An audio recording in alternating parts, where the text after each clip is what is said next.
Today's video, coming out of the closet.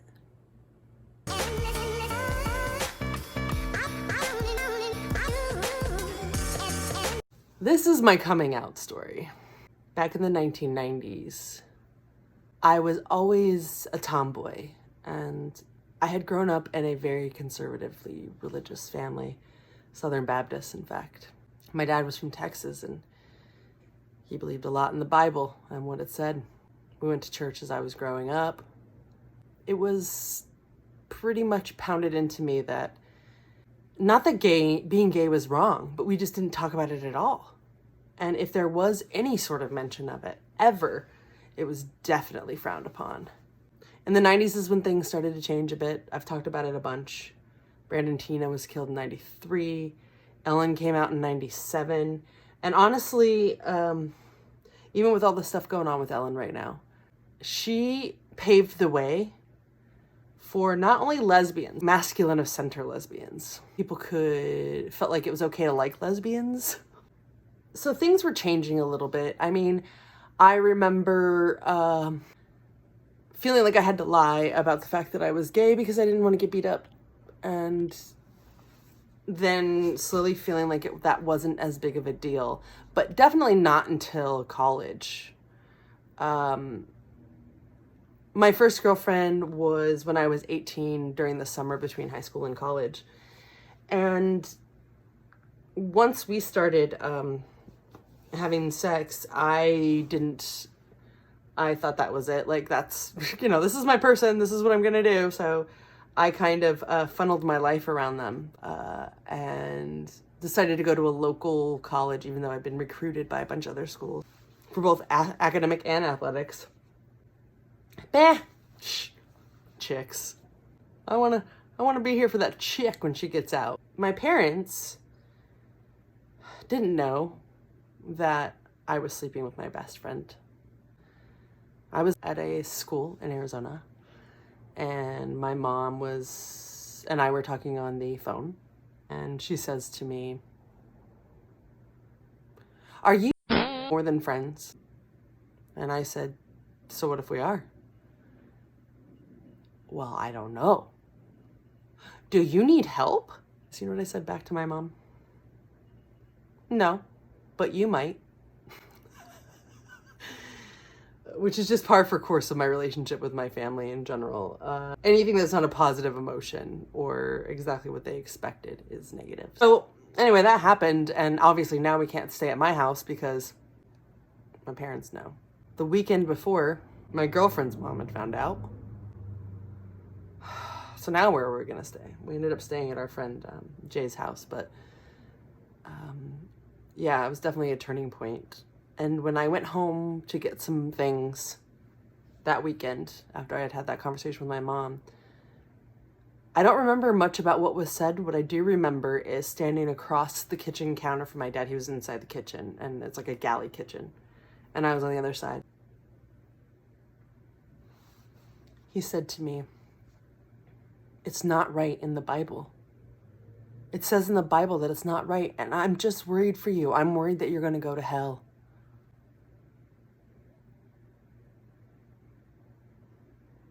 And I said, well, I have learned something from this religion, and that is God is very forgiving and doesn't make mistakes in that aspect. So if he doesn't make mistakes, I'm not a mistake. I can't be. That was the first time I saw my father cry.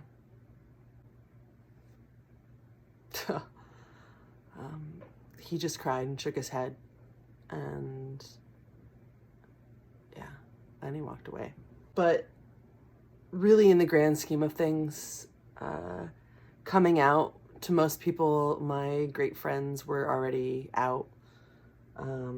So I had a support system. I was super, super lucky and grateful for my situation. I do have 3 siblings, 13, 14, and 15 years older than I am. The oldest brother and my sister from my dad and his first marriage Those two I'm not close with now, nor have I ever really been. And they were still Bible thumpers. In fact, my sister lives in the same state as I do, and I have not talked to her in a very long time because I'm gay and she's got a problem with that. The oldest brother, nobody knows where he is. So when my father passed away about 11 or so years ago, I lost contact with the oldest brother, and I didn't want to talk to my sister anymore. My other brother, who's my mom's son from her previous marriage, who my father adopted, he was getting a divorce, and he called me up. I answered the phone at the house, and my brother was like, "Hey, are you gay?" And I was like, "Yep." And he goes, "All right, let me talk to Dad." And he's actually has a kid that is also gay, and defended me when people said it was because I was gay that she was gay. I've been extremely lucky. I've been very independent for a lot of my life, so in that aspect, I haven't needed to necessarily have my family be supportive of what I'm doing.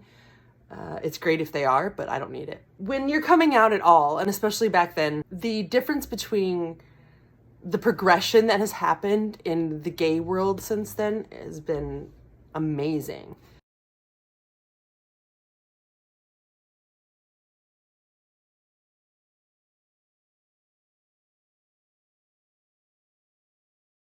I still have to think about how I present in general because I am masculine of center. Because I'm masculine of center, yet feminine enough where people can realize I am a woman that's masculine of center, it's dangerous for me in some cases. So I have to take that into account. But really, in the grand scheme of things, how things have progressed to the point where coming out, it's difficult no matter how long ago it was. Okay, coming out is difficult, period. The end of story. Your circumstance, positive to negative, it is a difficult situation because there's a lot of mental Olympics going on there. I think that now we kind of play that off like, oh, it's not that big of a deal to come out. Yes, it is. And I think that we should still make it a big deal until it isn't anymore. Until we're tired of hearing about it, because the more we normalize it, I mean, some of my friends have come out and their entire family has disowned them. They've left the country. In some cases, like, there's a lot of shit out there. When it comes to being any initial in the LGBTQIA group, we all have a lot of issues to deal with.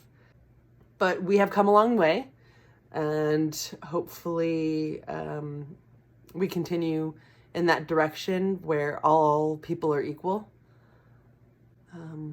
no matter what, no matter their sex, race, religion, size, eye color, booty size, whether they like cats or dogs, all of that.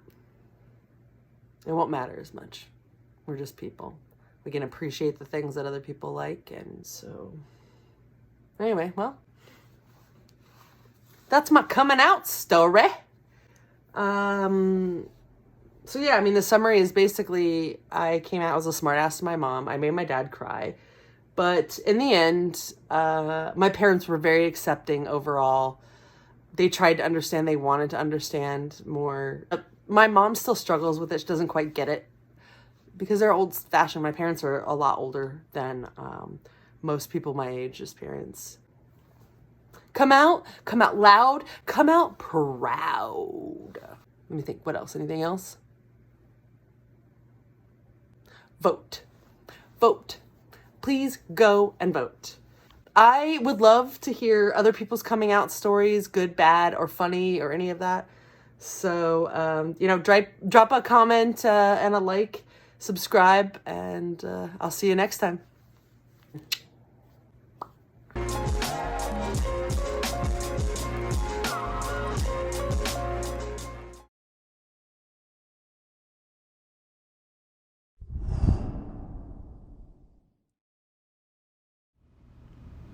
And yes, those are pinups on my shirt. This is one of my favorite shirts.